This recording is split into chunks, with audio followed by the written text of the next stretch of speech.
वो रोज़ सुबह जब उठता था तो मौत की आंखों में देखकर मुस्कुराया करता था। मौत उसके कंधे पर बैठकर कश्मीर के घने जंगलों में घूमती और वो भारतीय सेना का अद्भुत योद्धा मौत को ऐसे छटक देता जैसे अपनी वर्दी पर लगी मिट्टी साफ कर रहा हो। नमस्कार दोस्तों, मुनव्वर राणा साहब का एक शेर है कि मैं इसके नाज उठाता हूँ तो ये ऐसा नहीं करती, ये मिट्टी कभी मेरे हाथों को मैला नहीं करती, और शहीदों की ज़मीं है जिसको हिंदुस्तान कहते हैं, ये बंजर होकर भी कभी बुज़दिल पैदा नहीं करती। हिंदुस्तान की मिट्टी में कितने वीर योद्धा पैदा हुए हैं, इस बात को बता पाना तो किसी के लिए भी असंभव है। लेकिन हाँ, इस नए हिंदुस्तान की कुछ अद्भुत सैनिकों की कहानियां मैं ज़रूर आपको सुना सकता हूँ। तो इस चैनल की नई सीरीज़ ब्रेव हार्ट्स में मैं आपको इंडियन आर्म फोर्सेस के उन योद्धाओं की कहानी सुनाऊंगा जिन्हें मौत भी नहीं मार पाई। भारतीय सेना के वो जाबाज सिपाही जिनके नाम से दुश्मन के दिल कांप जाया करते थे। और इस मुहिम की मैं शुरुआत करना चाहूँगा लैंस नायक मोहननाथ गोस्वामी की कहानी से। जी हाँ, वही मोहननाथ गोस्वामी जिनके पास मौत के लिए भी वक्त नहीं था। अपनी ज़िंदगी के आखिरी दिनों में वो मौत पर ऐसा ठहाका मार के हंसे कि मौत भी उनके पास आने से कतराने लगी। और अंत में जब मौत उनको लेने आई तो वो उसके साथ गए, लेकिन अपनी शर्तों पर। ये कहानी है उस सैनिक की जो 2015 में अपनी ज़िंदगी के आखिरी 10 दिनों में 3 ऑपरेशंस में वॉलंटियर करके 11 आतंकवादियों को मौत की नींद सुला गए। जम्मू कश्मीर के उधमपुर में लैंस नायक गोस्वामी अपनी 9th पैरा रेजिमेंट के हेडक्वार्टर के सामने अपनी यूनिफॉर्म पहनकर तैयार थे। अभी 4 दिन पुरानी बात थी। बारामूला की पहाड़ियों में लैंस नायक गोस्वामी और उनकी टीम ने 2 दिन तक चली लड़ाई में लश्कर ए तौयबा के 3 आतंकवादियों का शिकार किया था और एक को जिंदा पकड़ा था। लेकिन लैंस नायक गोस्वामी को चैन कहाँ था। शेर के मुंह तो खून लग चुका था। और शेरों को आज़ादी है, आज़ादी में क्यों पाबंद रहे, जिसको चाहे चीरे फाड़े खाएं और आनंद करें। 21 अगस्त 2015 पैरा स्पेशल फोर्सेस की एक टुकड़ी कैप्टन दीपेश मेहरा के नेतृत्व में हंडवारा जिले के कुरमूर गांव में भेजी गई। आर्मी इंटेलिजेंस से रिपोर्ट ये मिली थी कि 3 आतंकवादी लाइन ऑफ कंट्रोल पार करके भारत की सीमा में दाखिल होने वाले हैं। 22 अगस्त की रात को 3 आतंकवादी हाथ में AK-47 और कंधे पर बड़े बैग टांगकर हिंदुस्तान की सीमा में दाखिल हो गए। लेकिन पहले से ही तैयार बैठी कैप्टन मेहरा की टीम से उनकी भिड़ंत हुई और दोनों तरफ से गोलियों की बारिश शुरू हो गई। जहां एक तरफ उस रात हंडवारा में कैप्टन मेहरा की टीम लड़ रही थी, वहीं दूसरी तरफ उधमपुर में लैंस नायक गोस्वामी और उनके 2 साथी मेजर अनुराग के नेतृत्व में एक अलग मिशन के लिए निकल चुके थे। लैंस नायक गोस्वामी बार बार मेजर अनुराग से एक ही बात पूछ रहे थे, सर खबर तो पक्की है ना, आज पक्का कुछ ना कुछ होगा ना। ये दोनों बात कर ही रहे थे कि तभी कम्युनिकेशन डिवाइस पर एक आवाज़ गूंजी, मेहरा साहब के गोली लग गई, मेहरा साहब घायल हो गए। ये मैसेज कुरमूर से आ रहा था, जहां कैप्टन मेहरा और उनकी टीम एनकाउंटर कर रही थी। ये खबर सुनते ही लैंस नायक गोस्वामी छटपटा उठे। वो मेजर कुमार को बोले, सर मेहरा साहब घायल हो गए हैं, वहीं पर चलते हैं अब तुरंत। लेकिन मेजर कुमार एक गहरी सोच में डूबे हुए थे। वो सोच रहे थे कि ऐसी लाइव फायर फाइटिंग के बीच में जाना ठीक रहेगा, क्योंकि ये काफ़ी खतरनाक भी साबित हो सकता था।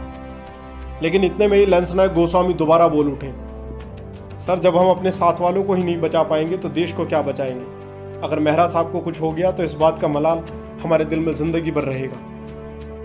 लैंस नायक गोस्वामी ने अभी अपनी बात खत्म ही की थी कि मेजर कुमार ने अपनी बुलंद आवाज में कहा, गाड़ी कुरमूर की तरफ मोड़ लो। गाड़ी चला रहे कमांडो ने गाड़ी कुरमूर की तरफ मोड़कर 120 किलोमीटर प्रति घंटे की रफ्तार से दौड़ा दी। गाड़ी के एनकाउंटर साइट पे पहुंचते ही आतंकवादियों ने चारों तरफ से गोलियों की बौछार शुरू कर दी। चारों कमांडो गाड़ी से कूदकर क्रॉल करते हुए एक पेड़ की कवर लेकर बैठ गए। लेकिन अब दिक्कत यह थी कि रात के अंधेरे में अपनी दूसरी टीम तक मैसेज कैसे पहुंचाया जाए, कहीं गलती से दूसरी टीम की दिशा में फायरिंग न खुल जाए। तभी लैंस नायक गोस्वामी क्रॉल करते हुए मेजर कुमार के पास गए और उनसे कहा कि सर आप दूसरी टीम से कम्युनिकेशन सेट पर यह मैसेज पास कीजिए कि मैं अपनी फ्लैश लाइट जलाकर मैं अपनी पोजीशन रिवील करूंगा। ये बहुत खतरनाक भी साबित हो सकता था, क्योंकि लाइट जलाते ही आतंकवादी भी उनकी दिशा में फायर कर सकते थे। लेकिन खतरे मोल लेना तो जैसे मोहननाथ गोस्वामी का एक शौक बन चुका था। और हुआ भी यही। पोजीशन रिवील होते ही आतंकवादियों ने अपनी AK-47 से गोलियां बरसानी शुरू कर दी। दोनों तरफ से गोलियां चलने लगी और लैंस नायक गोस्वामी ने इन चलती गोलियों के बीच एक आतंकवादी को ढेर कर दिया। इतने में ही कैप्टन मेहरा की टीम भी वहां पहुंच गई। लैंस नायक गोस्वामी दौड़ते हुए कैप्टन मेहरा के पास पहुंचे और उनका एक हाथ अपने कंधे पर रखकर अपने दूसरे हाथ में TA-21 राइफल से फायरिंग करते हुए कैप्टन मेहरा को सेफ पोजीशन पर ले जाने लगे। और इसी बीच इस चलती हुई गोलीबारी में लैंस नायक गोस्वामी ने बचे हुए 2 आतंकवादियों को भी ढेर कर दिया। ऑपरेशन कुरमूर एक सफल ऑपरेशन साबित हुआ और पाक ऑक्यूपाइड कश्मीर में बसे आतंकवादियों के ट्रेनिंग कैंपों के लिए भी एक जोरदार मैसेज था। अभी ऑपरेशन कुरमूर को 2 ही दिन हुए थे कि दोबारा इंटेलिजेंस से जानकारी मिलने लगी।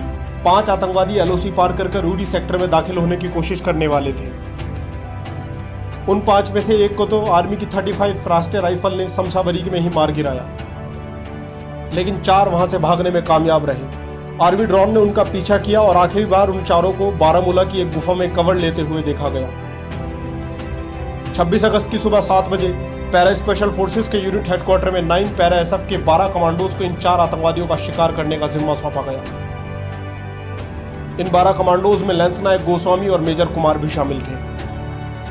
उधमपुर से इनको आर्मी के ध्रुव चॉपर से ले जाके 9:30 बजे बारामूला में उतार दिया गया। अब ये जो ऑपरेशन होने वाला था, इस ऑपरेशन को नाम दिया गया ऑपरेशन लीडर पंजाल। इन 12 कमांडोज का लैंडिंग जोन ड्रोन के द्वारा बताई गई लोकेशन से लगभग 4 किलोमीटर दूर था, लेकिन समुद्री तल से 4000 मीटर की ऊंचाई पर बर्फीली हवाओं को चीरते हुए कंधे पर गोले बारूद और खाने से भरे हुए 40 किलो के बैग पर उठाकर चलना इतना आसान नहीं था। हमेशा की तरह आज भी लैंस नायक गोस्वामी टीम को लीड कर रहे थे, बिना इस बात की परवाह किए कि वो आतंकवादियों के एम्बुश में भी घिर सकते हैं। टारगेट के पास आते ही 12 कमांडो की टीम को 6-6 कमांडो की 2 टीम में बांट दिया गया। दोनों टीम अलग अलग दिशा से उस गुफा में अटैक करने वाली थी जहां आतंकवादी छिपे हुए थे। ऊपर की तरफ से गई टीम को एक आतंकवादी दिखाई दे गया। इस टीम के लीडर ने ग्रेनेड फेंकने की परमिशन मांगी, लेकिन उसको रोक दिया गया, क्योंकि अब तक लैंस नायक गोस्वामी अपनी टीम से बहुत आगे निकलकर अकेले ही गुफा के सामने पहुंच चुके थे। वहां पहुंचकर लैंस नायक गोस्वामी ने एक पत्थर का कवर लेते हुए अपनी तार 21 राइफल से फायर खोल दी।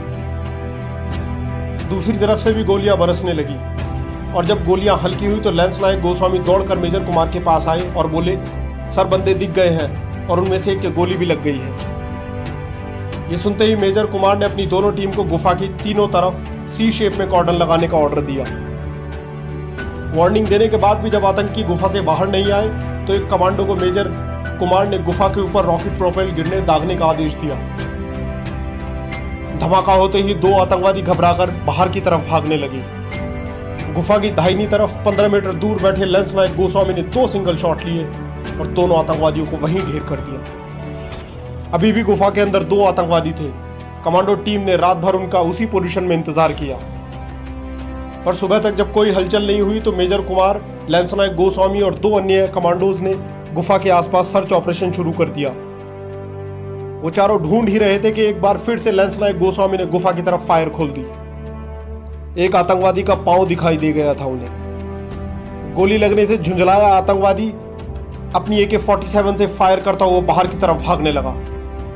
पहले से ही तैयार कमांडोज की टीम ने उसको भून के रख दिया। अब केवल एक आतंकवादी जिंदा बचा था और टीम जानती थी कि वो गुफा के किसी कोने में अंदर छिपा हुआ बैठा है। मेजर कुमार अब इस ऑपरेशन को यहीं खत्म करना चाहते थे। वो ग्रेनेड की मदद से उस आतंकवादी को वहीं मारने का प्लान बना रहे थे, लेकिन तभी वो देखते हैं कि लैंस नायक गोस्वामी आगे निकलकर गुफा के पास जाकर चिल्लाकर बोले, भाईजान अभी भी मौका है, आप सरेंडर कर दो, बाहर निकल जाओ, किस लिए मरना चाहते हो। लैंस नायक गोस्वामी अच्छे तरीके से जानते थे कि अंदर बैठा हुआ अकेला आतंकवादी अब तक हिम्मत हार चुका होगा और ये अच्छा मौका है उसको जिंदा पकड़ने का। और हुआ भी यही। कुछ देर बाद वो आतंकवादी हाथ ऊपर किए गुफा से बाहर निकल आया। इस पकड़े गए आतंकवादी का नाम सजाद अहमद था और ये पाकिस्तान के मुजफ्फरपुर का रहने वाला और लश्कर-ए-तैयबा का एक ट्रेन कमांडो था। और ये ऑपरेशन लीडर पेंजल भी एक सफल ऑपरेशन साबित हुआ। अभी ऑपरेशन लीडर पेंजल को केवल 3 ही दिन हुए थे कि आर्मी इंटेलिजेंस ने एक नई इंफॉर्मेशन दे दी और ये खबर थी कुपवाड़ा के सुतसलियार जंगल के 4 घुसपैठियों के आने की। क्योंकि आतंकवादियों के आने की दिशा इंटेलिजेंस रिपोर्ट में नहीं बताई गई थी, इसलिए 36 कमांडोज की 6 टीम बनाई गई और उन्हें अलग अलग दिशा में भेज दिया गया। रात को लगभग 8:30 बजे लैंस नायक मोहननाथ गोस्वामी की टीम से उनका सामना हो गया। सभी कमांडोज बड़ी पेयर में अपने अपने बड़ी के साथ पेड़ के पीछे कवर लेकर बैठ गए। लेकिन क्योंकि ये ऑपरेशन भारत की सीमा में हो रहा था, इसलिए प्रोटोकॉल के हिसाब से फायर करने से पहले उनको एक बार कंफर्म करना जरूरी था कि सामने दिख रहे 4 लोग आम सिविलियन तो नहीं है।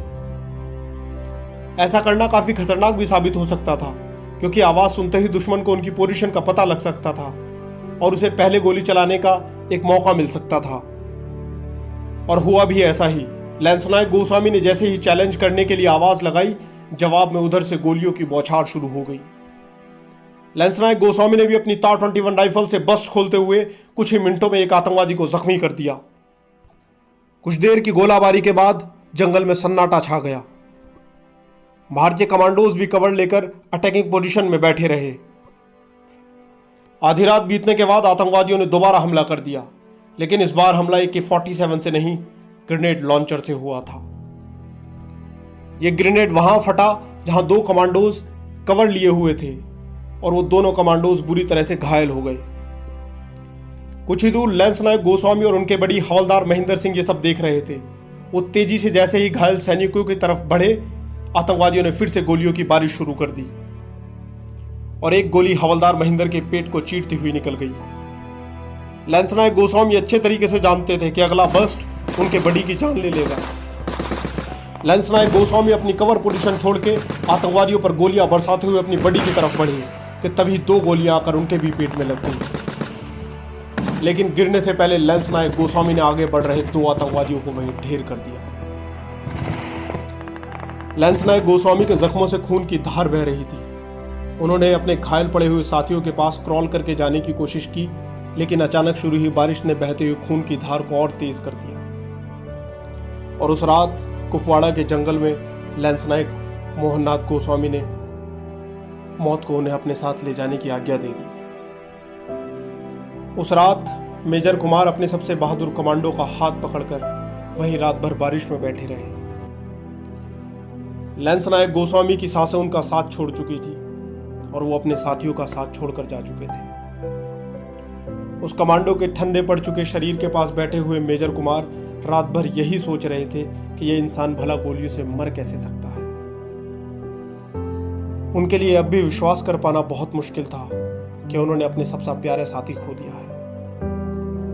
उन्हें अब भी यही लग रहा था कि लैंस नायक गोस्वामी की किसी चाल का हिस्सा है। वो अभी थोड़ी देर में उठेंगे और बचे हुए 2 आतंकवादियों को भी मार गिराएंगे। लेकिन ऐसा हो ना सका। गहरी नींद में वो सोया योद्धा दोबारा कभी उठ ना सका। उनका पार्थिव शरीर उत्तराखंड के उनके गांव लालकुआ ले जाया गया। वहां उनकी पत्नी भावना और उनकी 7 साल की बेटी भूमिका उनका इंतजार कर रही थी। भावना बताती है कि शादी से पहले भी लैंस नायक गोस्वामी उनसे कहा करते थे कि कमांडो की जिंदगी में कुछ भी हो सकता है, तुम्हें हर चीज के लिए तैयार रहना चाहिए।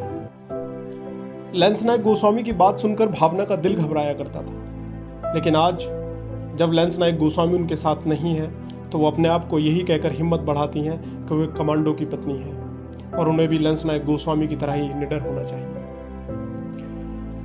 दोस्तों, एक सैनिक की जिंदगी है क्या?